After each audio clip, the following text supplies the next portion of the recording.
अम्मा बाद फ़अऊज़ु बिल्लाहि मिनश शैतानिर रजीम बिस्मिल्लाहिर्रहमानिर्रहीम। जैसा कि आप लोगों को मालूम है, वक्फ बिल एक्ट बन चुका है। इस एक्ट की वजह से हमारी मस्जिदें, मदारिस, खानकाह, कब्रिस्तान, दिगर औक़ाफ़ और मिली नशस्त पर हमला है। आईने हिंद की खुली खिलाफ वर्जी है, जिसके खिलाफ जमहूरी तरीके पर आवाज बुलंद करना, एहतजाज करना हमारी दीनी और अखलाकी जिम्मेदारी है। मेरे भाइयों, वक्फ कानून 9 में किए जा रहे संविधान विरोधी बदलों के खिलाफ बोल रहा हूँ। संविधान का आर्टिकल 14 हो, 29 हो, 30 हो, चीख कर कहती है कि सब बराबर का हकदार है। आर्टिकल 26 कहता है कि सबको अपने अपने मजहबी कामों के लिए, मंदिर हो, मस्जिद हो, गिरजाघर हो, गुरुद्वारा हो, के लिए अपना हक, उसे रखरखाव के लिए हक है। लेकिन डॉक्टर भीमराव अम्बेडकर के संविधान को हर दिन कुचलने वाली सरकार, देश के मुसलमानों से नफरत इतनी अंधी हो गई है। सरकार पूरे और देश के संसद में सरकार ने इस बिल का नाम नई उम्मीद रखा है। मेरे भाइयों, ये ना तो बिल मुसलमानों के लिए नई उम्मीद है, ना ही उम्मीद की किरणें। 1911 में अंग्रेजी हुकूमत ने कलकत्ता के बजाय दिल्ली को राजधानी बनाने का फैसला किया। रायसीना के हिल्स के चारों तरफ मुसलमानों की ढेर सारी जमीनें थी, उसको इस्तेमाल किया गया।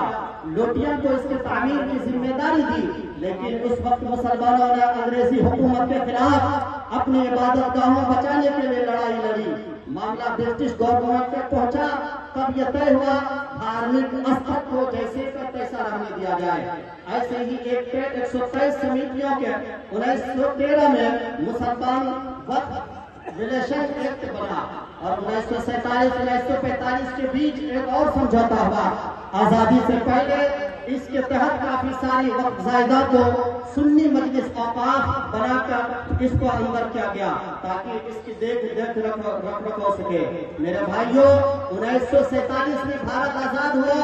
आजादी के बाद 1956 में वक्फ एक्ट लागू हुआ, जिसके धाराओं के तहत 1964 में वक्फ कौंसिल गठन हुआ। मेरे भाइयों, वक्फ की जमीन हमारे पुरखों ने धार्मिक कामों के लिए दिया है। हमें भी उसे देखने के हमें भी इस देश के बेटे हैं। वक्फ की जमीनें जब फैजाबाद की जेल में फांसी के फंदे पे झूठ रहे थे, इसी देश की जमीन के लिए झूठ रहे थे। अंडमान की जेल में काला पानी की सजा कर अपनी जान देने वाले मौलाना हैदराबादी हो, शेरखान अफरीदी हो, वो भी इसी जमीन के लिए शहीद हो गए थे।